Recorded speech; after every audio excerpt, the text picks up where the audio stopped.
Sir, पहला सवाल आपसे रहेगा कि भोजपुरी से अश्लीलता कैसे खत्म होगा? खेसारी लाल में बच्ची को फोटो के साथ अश्लीलता के साथ उसको वायरल किया गया। इससे पहले पूर्व में धमकी भी दिया गया था, तो पॉक्सो का भी लग सकता है। और उसमें तो मिनिमम यानी कम से कम 7 साल का सजा। बता देता हूँ कि भोजपुरी इंडस्ट्री में काफ़ी विवाद चल रहा है। कुछ दिन से आप देख रहे हैं कि वो किसी के माँ-बहन पे गाना गा दे रहा है और वो किसी माँ-बहन पे गाना गा दे रहा है। लगातार विवाद बढ़ता जा रहा है और बिहार और भोजपुरी का नाम निचले स्तर पे आता जा रहा है। तो इसी सब चर्चे पे बात करने वाले हैं, हमारे साथ है हाई कोर्ट के शिवनंदन भारती। से मैं मैं बात करता हूँ, बात करके जानता हूँ कि अभी लगातार अभी खेसारी के बेटी पे एक जो गाना आया है, पंकज सिंह राजपूत ने गाए हैं, काफ़ी विवाद के घेरे में है। इस पे क्या सर का राय है और कि इस गाने पे गाने वालों को क्या साजा प्रावधान है? पहले सर, आवाज तक न्यूज़ चैनल में आपका स्वागत है। जी, बहुत बहुत शुक्रिया आपका भी। सर, पहला सवाल आपसे रहेगा कि भोजपुरी से अश्लीलता कैसे खत्म होगा? देखिए, अश्लीलता को जोड़ देना भोजपुरी से ये गलत है। अश्लीलता हर जगह फैलती जा रही है, केवल भोजपुरी भाषा को बदनाम कर देना ये कदापि उचित नहीं है। अब समाज में इस तरीके से लोगों को जो अब मोबाइल है, तो अनवांटेड चीज़ जिसको हम देखना नहीं चाह रहे उसको भी ट्रोल करके लोग पहुंचा दे रहा है। तो अश्लीलता चारों तरफ से फैलाई जा रही है, केवल भाषा पे हाँ। लेकिन इस बीच में जो भोजपुरी अपने खूबसूरती के लिए जिस तरीके से लोकप्रिय था, उसमें अश्लीलता का प्रवेश कुछ ज़्यादा हो गया है। और इस अश्लीलता में जो कुछ भोजपुरी गायक हैं, कलाकार हैं, ये लोग गंदे गाने गाकर, गंदे शब्दों का इस्तेमाल कर अपना कम उम्र में और कम मेहनत में यदि अपना कोई पहचान बनाने की कोशिश कर रहे हैं, तो इसका स्तर इतना नीचे गिर गया कि अब इसमें आप देखेंगे कि एक दूसरे को गाली गलौज करना, और गाली गलौज का भी स्तर इतना नीचे गिर जाना कि किसी की बेटी का फोटो खींच के और उसके साथ यदि गाली देता है, तो इसका जितना भी निंदा किया जाए वो कम है। और इस सब चीज़ों का कड़े शब्दों में इसकी निंदा और भर्त्सना की जानी चाहिए। सर, अगर कोई किसी के बेटी पे गंदा गाना गा देता है, क्या धारा लगता है? देखिए, जब किसी को गाली दी जाती है तो आईपीसी में सेक्शन है 504। यदि किसी को आप इंटेंशनली इंसल्ट करते हैं तो उस सेक्शन का इस्तेमाल किया जाता है। और इसके अलावा डिफेमेटरी का केस हो सकता है। जिस हिसाब से खेसारी लाल में बच्ची को फोटो के साथ अश्लीलता के साथ उसको वायरल किया गया, इससे पहले पूर्व में धमकी भी दिया गया था, तो पॉक्सो का भी लग सकता है। और उसमें तो मिनिमम यानी कम से कम 7 साल का सजा है। तो केस आदमी को करे। देखिए, खेसारी लाल यादव जी का आके रोना ये कदापि अच्छा नहीं लग रहा है। आप कलाकार हैं और स्थापित कलाकार हैं। आप आपको यदि इस तरीके से रोते और बिलखते आते हैं तो आपकी बुद्धजीलता दिखती है। लगता है कि आप जल्दबाजी में और इमोशनली वो डिसीजन लेके आप रोते हुए आ गए। यहाँ पर रोने और हाथ पर हाथ धरने से कोई ये नहीं आएगा और आपका मदद कर देगा।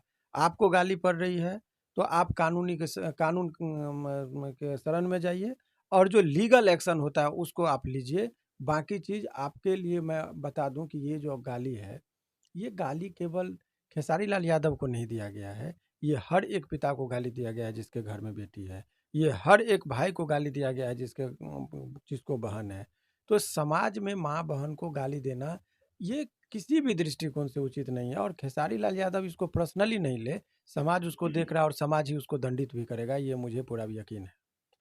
सर, कुछ लोग इसको जातिवाद से जोड़ दिए हैं। कुछ लोग बोल रहे हैं ये जो लड़ाई है राजपूत vs यादव की लड़ाई है। इस पे आप क्या कहना चाहते हैं? देखिए, ये राजपूत और यादव का कोई बात नहीं है। ये लड़ाई जो है दो माने एक लड़ाई है ही नहीं देखा जाए। एक आदमी सस्ती लोकप्रियता बटोरने के लिए, चर्चा में बने रहने के लिए, जिसका कोई बौद्धिक क्षमता नहीं है, कोई बौद्धिक स्तर नहीं है, सामाजिक स्तर नहीं है, वो एक अदना सा कोई व्यक्ति यदि किसी व्यक्ति को अब भोजपुरी दुनिया में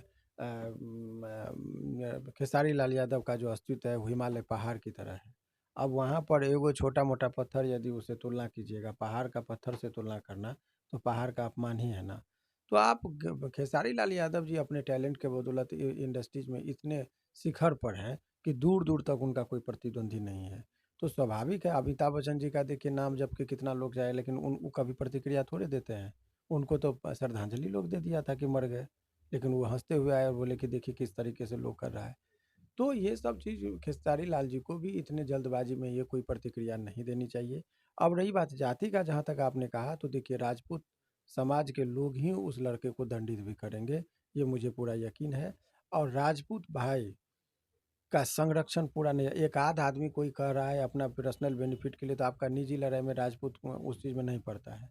और रही बात यादव, तो यादव आहत है, लग रहा है कि खेसारी को गाली दिया, दूध बेचने वाले बेटा को गाली दिया, तो सभी यादव थोड़ा सा बौखलाहट में है। और नॉट ओनली यादव, आपको बता रहे बैकवर्ड कम्युनिटी अपने आप को जोड़ रहा है कि कोई भी यदि बैकवर्ड कम्युनिटी, दलित, शेड्यूल कास्ट इत्यादि के लड़के यदि आगे बढ़ते हैं तो उनको यदि प्रताड़ित करने का काम किया जाता है, तो ये लोग इस तरीके से अपने आप को जोड़ रहे हैं। जबकि इस बात से मेरा कोई इत्तेफाक नहीं है, मैं उनकी बात बता रहा हूँ। और आपको बता दें कि ब्राह्मण हो, भूमिहार हो, राजपूत हो, तो वो ऐसी बात नहीं कि खेसारी लाल का पिक्चर वो लोग नहीं देखते हैं, या पवन सिंह का जो है सो यादव नहीं देखता है। कलाकार किसी जाति का नहीं होता है, वो किसी खास धर्म का नहीं होता, वो सभी का होता है, सभी लोग उन लोगों का वो मनोरंजन करता है। तो कलाकार को जाति रूप में भंग ये कर देना, और हाँ, एक व्यक्ति का वो ज़रूर रहे हैं, जिसने गाली दिया है वो एक व्यक्ति है, एक जाति को रिप्रेजेंटेटिव बन के वो नहीं काम कर रहा है। ये नहीं कि राजपूत का प्रतिनिधित्व वो कर रहा है। इसीलिए ना तो वो राजपूत समाज के बीच की लड़ाई है, ना ही यादव के बीच की लड़ाई है। ये लड़ाई जो है लफंगों और उचक्कों का एक के द्वारा एक तरीके से वो किया गया काम है, सुनियोजित तरीके से वो खेसारी लाल यादव को परेशान करने के लिए। तो खेसारी लाल जी को इस पर बहुत ज़्यादा प्रतिक्रिया और पैनिक होने की ज़रूरत नहीं है। उनके समर्थक हैं, उनसे उनके समर्थक ही निपट रहे हैं। जिस तरह से सर एक भोजपुरी इंडस्ट्रीज पिलर है, तो भोजपुरी इंडस्ट्रीज में सेंसर लगना चाहिए कि नहीं लगना चाहिए, इस पे क्या आपकी राय है? देखिए, जब सेंसर कब लगता है, देखिए हम ये कह रहे हैं कि ये जो एक फिल्टराइजेशन की जो बात की जाती है ना, सोशल मीडिया पर क्या देना है नहीं देना है उसके लिए कोई फिल्टराइजेशन नहीं है। उसके लिए जैसे अभी सेंसर बोर्ड में जब कोई भी ऐसी आपत्तिजनक सीन आ जाती थी तो उसको सेंसर बोर्ड पास नहीं करता था, उसको हटाया जाता था। अब आप देखेंगे कि हम जो भी कोई कंटेंट्स बनाते हैं डायरेक्ट फेसबुक पर डाल देते हैं, चाहे वो गलत हो, बुरा हो, अच्छा हो। तो इसको किसी से जो है सो नो ऑब्जेक्शन सर्टिफिकेट नहीं लेना पड़ता है। तो एक मैकेनिज्म डेवलप होना चाहिए कि कोई भी चीज़ हम सोशल मीडिया पर डाल रहे हैं तो अप्रूवल हमको करना कराना होगा कि भाई इस पर जो है तो ये चलना नहीं चाहिए, और नो ऑब्जेक्शन के बिना वो अपलोड नहीं होना चाहिए। जिस दिन ये मैकेनिज्म आ जाएगा तब उस दिन सोशल मीडिया साफ सुथरा हो जाएगा। नहीं तो आने वाले विगत कुछ महीनों के बाद आप देखिएगा कि सोशल साइट कोई भी आदमी नहीं खोलेगा। जिस तरीके से अभी आप देखेंगे कि पॉर्न साइट पर लोग छुप कर देखते हैं, उसी तरीके से फेसबुक व्हाट्सएप भी लोग छुप छुप कर देखना शुरू करेंगे, क्योंकि इस पर गंदगी ही गंदगी होगी। अच्छे लोग जो है सो किनारा हो जाएंगे और बुरे लोगों का इस पर संग्रह ज़्यादा हो जाएगा। इसीलिए इस बात पर जितने भी सोशल साइट के जो ऑनर हैं, फेसबुक, व्हाट्सएप और भी जितने भी लोग हैं, उन लोगों को एक मैकेनिज्म डेवलप करने की ज़रूरत है। उस दिशा में ज़रूर इन लोगों को कोई ना कोई काम करनी चाहिए। सर कुछ लोग के कहना है कि इससे पहले खेसारी भी तो कितना गाना गाए हैं बेटी बहन पे, और फिलहाल में एक मगहिया जवान है, टुनटुन जवान है, वो उसका बहन पे गाना निकाल रहा है, वो उसका बहन पे गाना निकाल रहा है, अपना टीआरपी वगैरह भी लोग कुछ लोग बोल रहे हैं कि बढ़ा रहे हैं। तो इस पे आपको क्या कहना है, जिससे हमारा बिहार का नाम काफ़ी खराब हो रहा है? देखिए, ये जो आपने जिन लोगों का नाम लिया, हकीकत बात ये है कि ये सस्ती लोकप्रियता बटोरने के लिए और जाति शब्द का यदि वो गाली देते हैं, तो इस पर कहीं न कहीं इतना इन लोगों का मनोबल जो बढ़ रहा है, पुलिस निष्क्रिय है। पुलिस के पास असीम शक्ति दी गई है सीआरपीसी के तहत इस तरह चीज़ के प्रिकॉशनरी एक्शन लेने के लिए, लेकिन वो निष्क्रिय क्यों है? तो ये मुझे बहुत हैरत हो रही है कि उन लोगों को भी इस पर जो सुमोटो भी एक्शन लिया जा सकता है।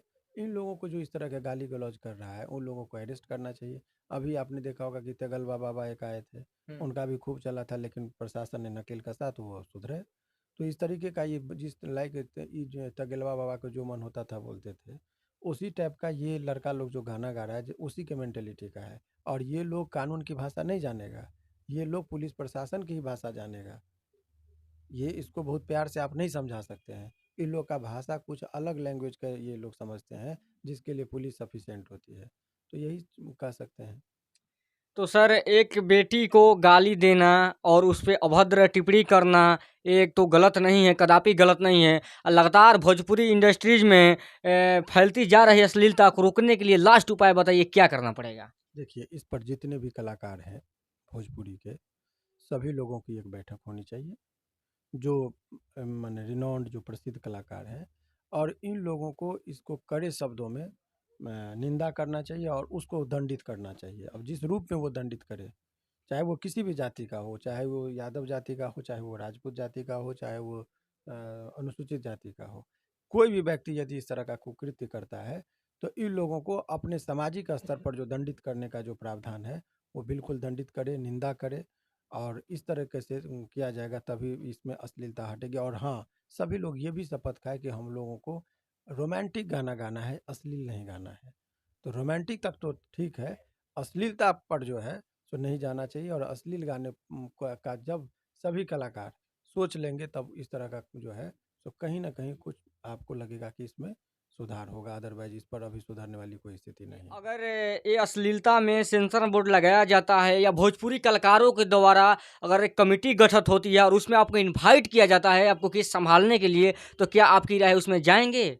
देखिए, ये आपने जो बात कहा, ना तो कोई अभी कमेटी बनने जा रही है, सरकार या लेजिस्लेचर का अभी दूर-दूर तक इस तरह का कोई मंसूबा है नहीं। और मैं आपको बता रहा हूँ कि इस पर जो बहुत बड़े-बड़े लोग भी हैं, रिटायर्ड जज भी हैं।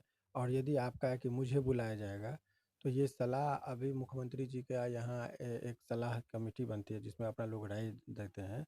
तो मैंने लेटर भी लिख के उनको दे दिया है कि इस तरह का मैकेनिज्म फिल्टराइजेशंस के लिए होना चाहिए। तो अब उस पर यदि उन लोगों को लगेगा तो कभी हमको बुलाया जाएगा, तो हम अपने आप को सौभाग्यशाली समझेंगे कि हमने जो पढ़ा लिखा या सरस्वती की साधना किया, तो शायद उस चीज़ का इस्तेमाल में वहाँ पर मुझे बुलाया जाएगा, तो ये हमारे लिए सौभाग्य की बात होगी। तो उस पर नहीं जाने का कोई प्रश्न ही नहीं उठता है।